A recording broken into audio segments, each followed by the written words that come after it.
What is up, everybody? Welcome back to my channel. My name is Erin Bees. I'm a wife, a mom, a military veteran, and I spent 13 and a half years in multi-level marketing, healed my way out, and now I'm using all of my social media platforms to educate and raise awareness around the dangers of multi-level marketing companies and the tactics used by their reps to try and recruit you and or sell you an overpriced product. If you're brand new, what's up? Thanks for being here. Appreciate you.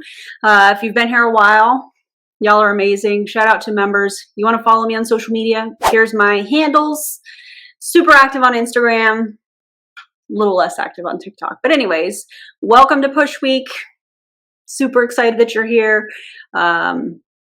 Today, somebody sent this to me. If you sent this to me, thank you so much. You guys send me so much information and so many videos and so many things, and I am so, so grateful. So thank you for sending this. If you have something that you would like to send me, whether it's, a horror story or anything like that, videos that you have seen, new companies, just screen record it, download it, whatever, upload it to a Google Drive and share it with my email. My email is erin_bees@yahoo.com. And yeah, then I can check that out. It's probably the easiest way.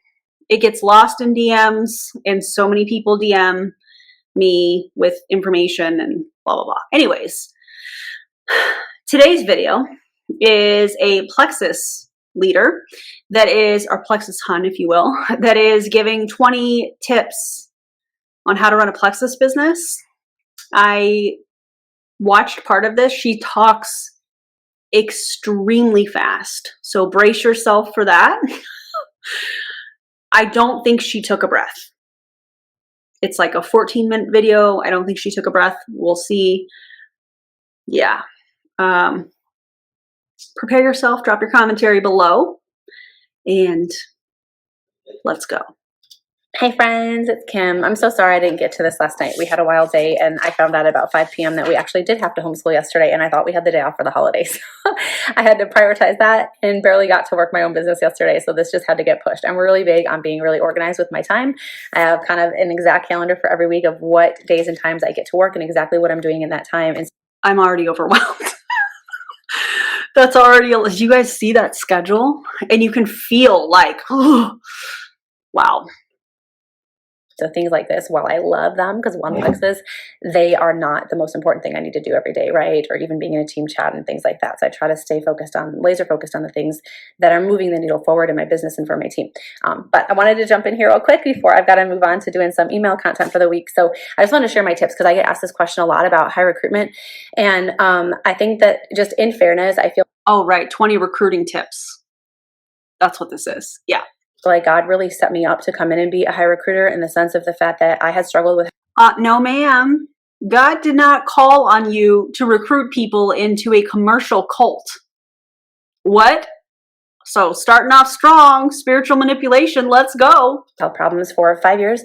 I had tried Plexus and quit too soon. And so I feel like I was the poster child for the importance of the referral program because I'm getting your products for free because I had to, or I wouldn't have been able to stay on them. And that's exactly why I quit 5 years ago. And then my husband lost his job. I feel like she's talking so fast that you literally have to pay attention like this.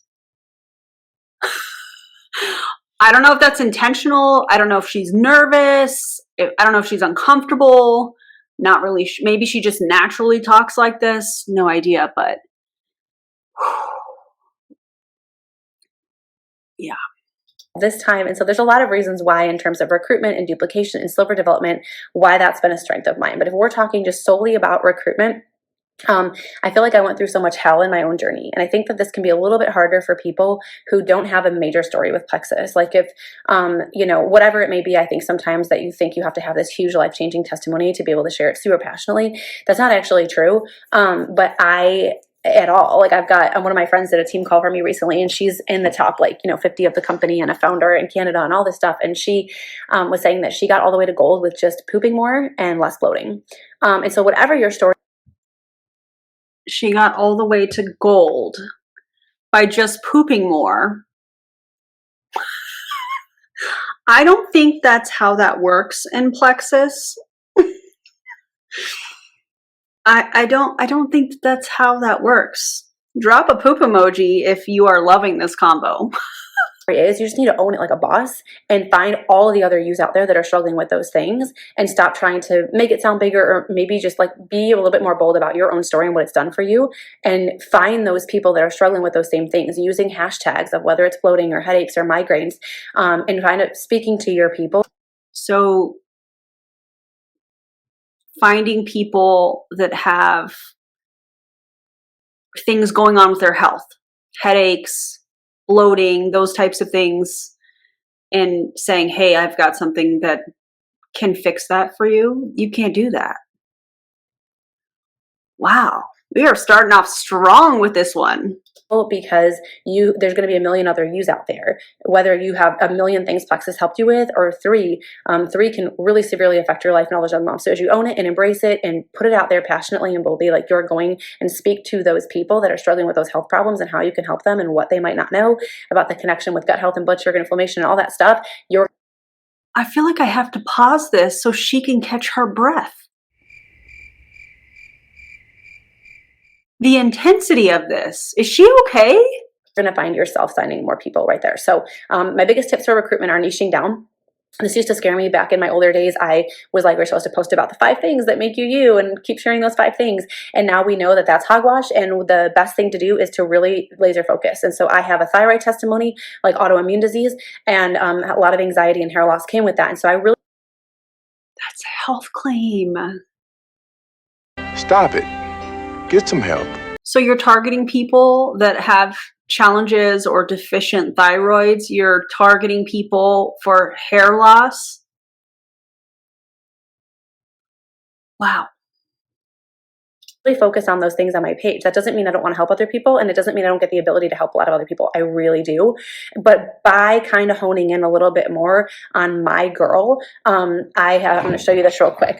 My girl. Are you talking about like your target market? Is that what she's referring to? I bet that's what she's referring to. I have been able to really sign a lot more people, and that's something that I don't think I was doing well before. I also need to say, as a caveat, I don't want you to use this as an excuse of, oh, well, Kim had that or did that, and so I couldn't be a high recruiter, because that's not true. And I talked to my team a lot about this, but I did do network marketing for a year in Mary Kay and like almost 5 years with Beachbody. And so and there it is. She's a high recruiter, her terminology, in Plexus, but she was a part of Mary Kay for a year and was in Beachbody for 5 years, meaning she built clientele and she probably had team members. What happened? Those team members, some of them probably came with her. I did build a brand consistently every day for years, and I was sharing my thyroid problems when I was a Beachbody coach and the hair loss and the things I was trying, and my audience got to follow along, and a lot of these people have seen. So kind of when I started Plexus, a lot of these people were like, whoa, what is she doing that's working for her, right? So that is part of it. But you don't have to have that to be successful. So your niche is really important. So I heard about this all the time and never did anything with it. And maybe that's you, or just overwhelm me or whatever. But this little thing has helped me so much. My kids have drawn all over this. This is in my office. I have a whiteboard, and this right here says her problem. I love when they break out a whiteboard. My girl, and so I would encourage you to sit down and think about, this was my niche. So I'm just going to show you, my girl is typically a woman of faith. She is holistically inclined, but she still has health struggles. She struggles with anxiety most of the time. Most of the time she's a perfectionist, Enneagram 1 or maybe a 3, like the achiever. She's hard on herself. She tries to do everything the right way. She has high standards. She typically doesn't take good care of herself because she has a servant heart and is so busy taking care of everyone else. She's passionate, but she's indecisive. She fears her life is passing her by and she's not doing all the things that she said like should, like she's somehow messing up God's plans for her life. She gets easily overwhelmed because she's trying to do everything perfectly, right? She struggles with self-doubt, beating herself up, and that paralyzes her. And she sometimes has a frugal or scarcity mindset. And this helps me to know that because she's probably going to say, I don't have the money for that, right? So it helps me to think about how I'm wired, what I struggle with, so I can get clear on I'm attracting all the me's out there. That's who you speak to. That's who you're here to serve, where you were before you started Plexus. Oh my God. I was talking with Julie Anderson today. I know that this is coming out after, but like I was talking with Julie Anderson today and we were just, going back and forth about how the movement is helping people. People are getting the messages that we get, stuff like that. And we were talking about rank makers and anyways, I know this is a little tangent moment here, but what I remember on one of the videos that we reacted to was Ray, or maybe I was watching, I don't remember, but Ray was talking about, you know, serve the person, he may have worded it different, serve the person that you used to be. And I definitely think that that's what I'm doing here. I definitely feel like I am helping that person. When I started in MLMs in 2007, and I was the new mom, and I was, you know, looking for, dealing with the identity change, wanting to make some extra money, all of those things, I feel like I'm helping that person. So it's interesting to see her perspective on this. And she's basically identifying the people that she wants to quote unquote serve with her MLM commercial cult, in my opinion. Yeah, it just reminded me of, I don't know if she's been a part of Rank Makers or whatnot, but it just reminded me of that in that conversation. By the way, if you don't follow Julie Anderson on TikTok and Instagram, you really should. She's an incredible human, and she's also helping a lot of people. So. And what are her problems? Like, what keeps her up at night? I've kind of put this in two different places, and it was really good for me to get to see what are the problems that my team and my business builders are more apt to find. I attract girls that are all or nothing. So very often they're the ones that come in, they try to do all the things and they burn out and they're like, I can't do this. It's taking up too much of my time. It's pulling me away from God or my family. So I have to know these things to know how to set them up for success from the beginning. Same thing with my clients. If I know that they are probably have a frugal scarcity mindset, they, you know, have put everyone and everything before themselves, they're going to be more apt to be like, I don't know if this is working and I can't keep spending the money on it. It needs to go other places. I'm going to turn my subscription off. So I'm really big on the referral program right off the bat, so I can alleviate that. The best offense is, well, of course you're going to use the referral program, because then you're getting 3 times the customers. If it's one of those things where they have to refer 2 people to get on like an auto ship type thing, and then they get their product for free, you're getting 3 customers instead of 1. So of course you're going to be focused on that. I don't really think it has anything to do with that person getting free product. It has everything to do with the volume in your back office.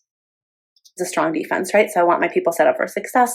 We don't even have to come to that problem because your products are free. So this has allowed me to know what to talk about on my page, which has turned into a lot of high recruitment because I am speaking to my people and they feel like I'm in their head. That's called manipulation.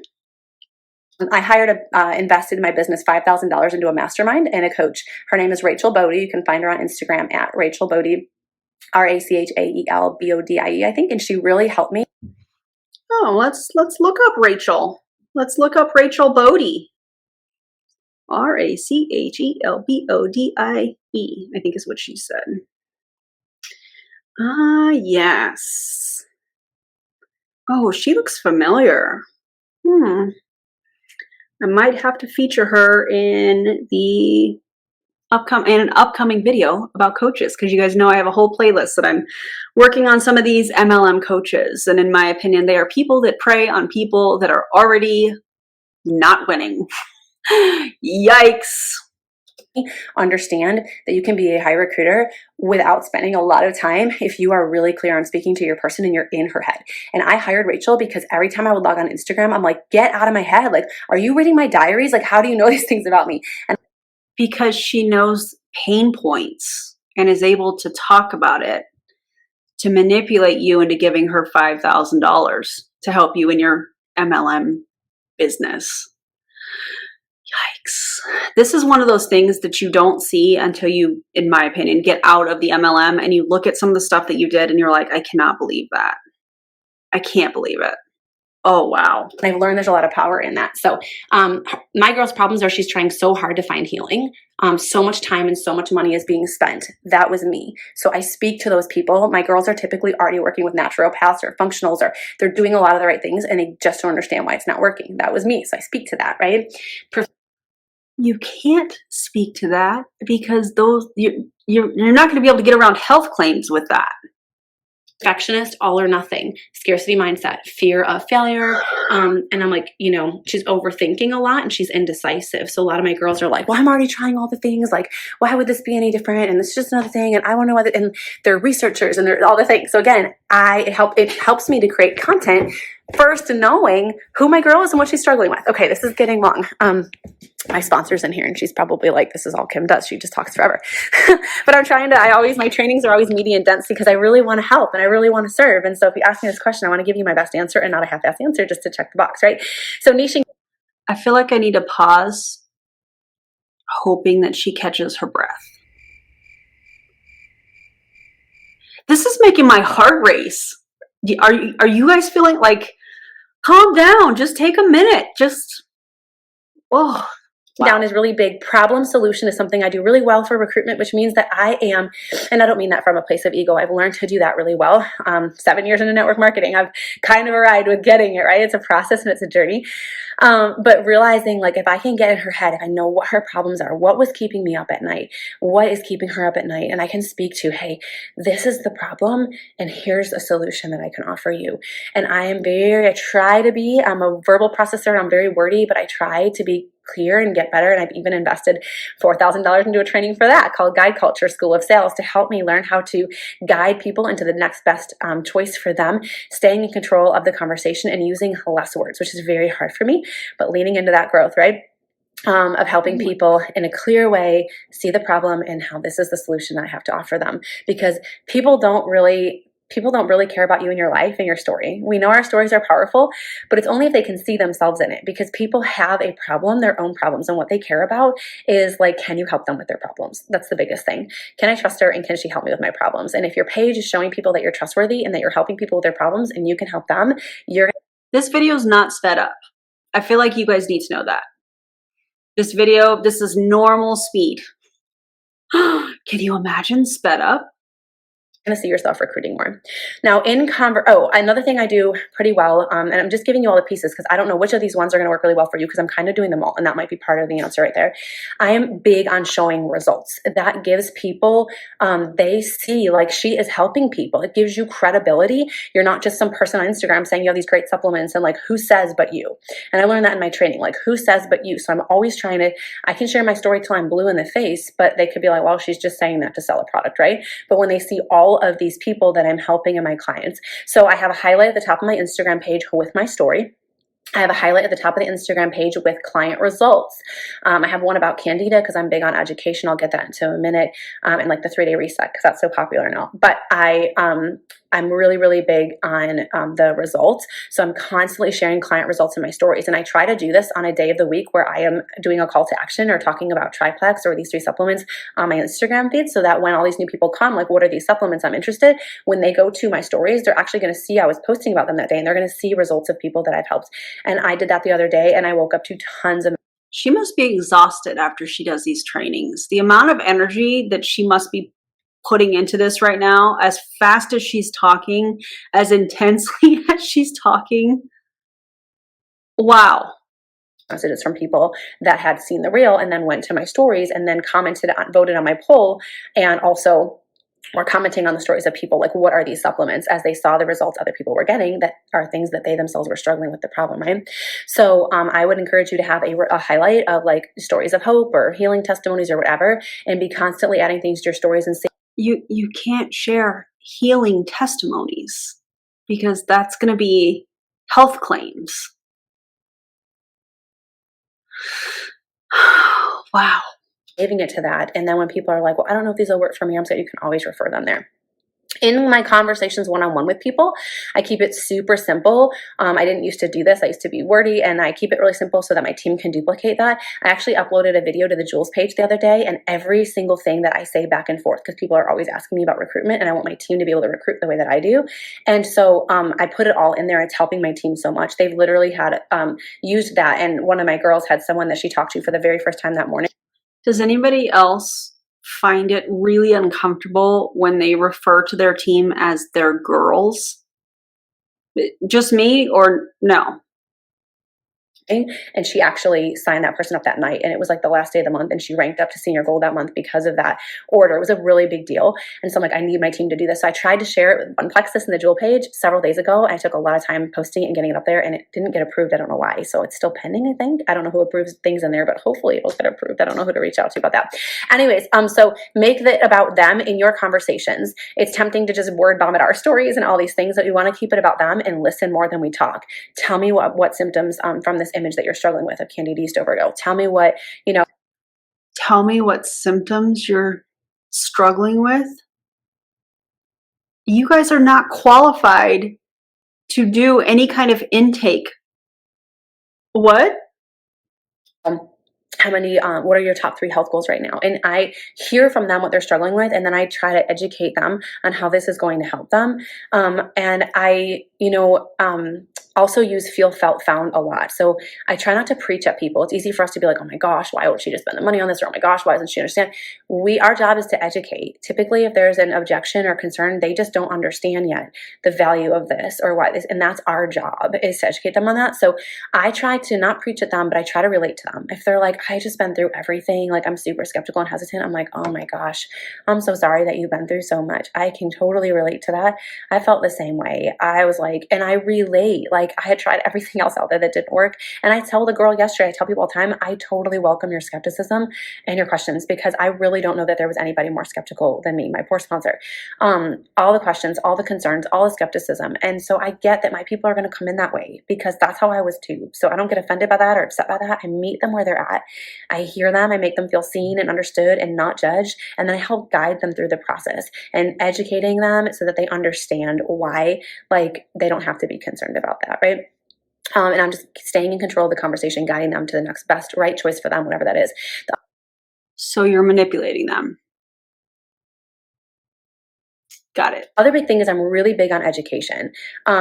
I am not just here to sell a pink drink and some supplements. I know that they're going to change people's lives, but there are going to be people that don't get these supplements right now, or they're not ready. And I want to make sure that I leave them better and that they have some information they didn't have before about maybe where these symptoms came from. So I have a free ebook that they can download on my website. I hired an assistant to bring that to life for me because I'm not tech savvy. But I'm really proud of that. It's all information from my Healthy from the Inside Out info page that I use for potentials. I took it out so that anybody that's not on social media can get that information. That's on. And are you qualified to do that?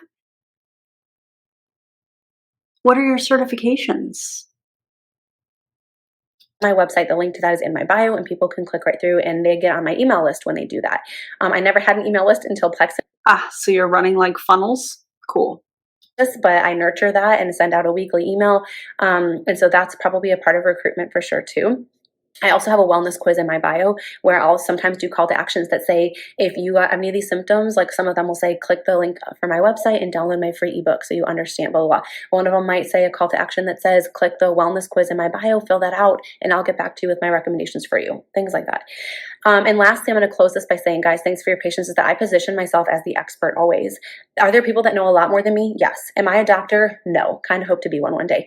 But I position. And that's exactly why you can't do some of the things that you're saying that you're doing, because you're not qualified to do so. Myself as the expert on the thing that I'm showing up to talk about every day, which is getting healthy from the inside out and wellness. That's really my brand. That's my niche. And it's not going to be for everybody. Your niche might be things about homemaking. It might be homesteading. It might be, and then you show up and you position yourself as the expert about that. And but you figure out how to put Plexus into that and show people that this is a part of how you're able to do those things, or how you're able to help people, whatever, weave that in. But I show up with confidence and with passion. And here's the thing, guys, the more people that you sign, the more people that you're going to be helping. And so that actually, the more people you sign, the more people you're helping.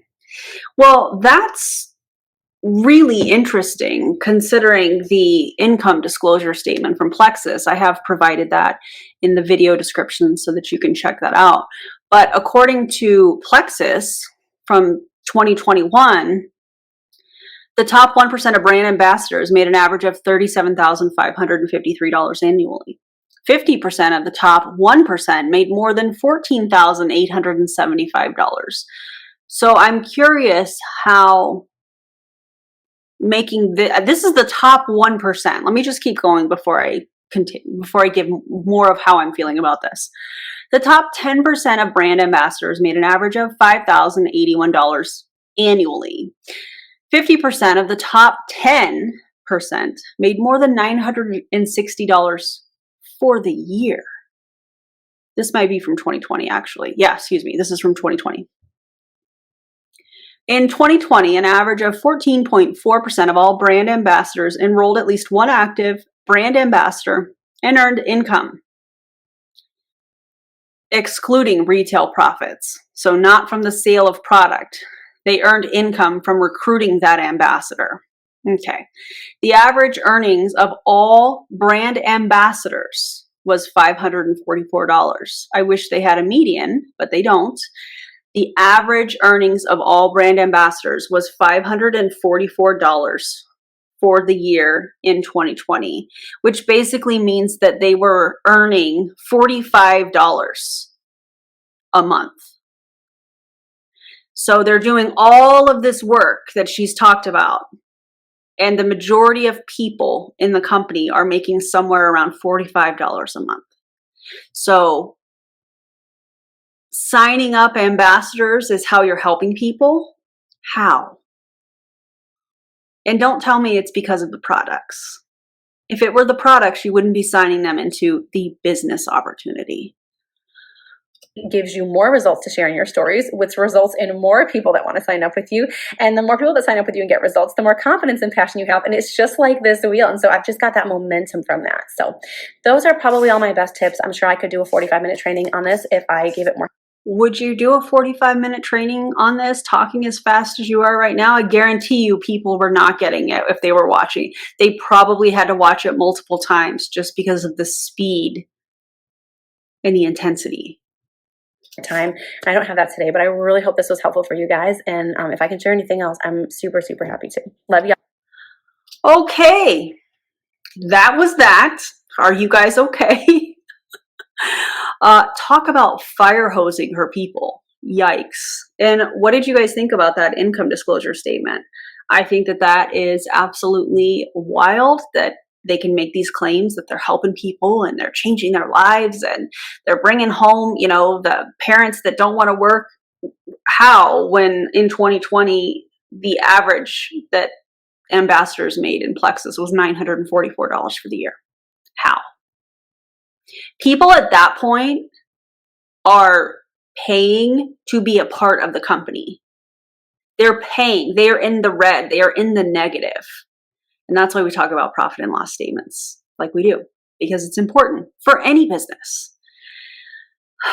Anyways, thank you guys so much for watching. If you love the video, give me a thumbs up, subscribe to the channel. Also turn the bell notification on so that you can get notified when I do anything on my channel. I appreciate you guys so much. Don't join an MLM.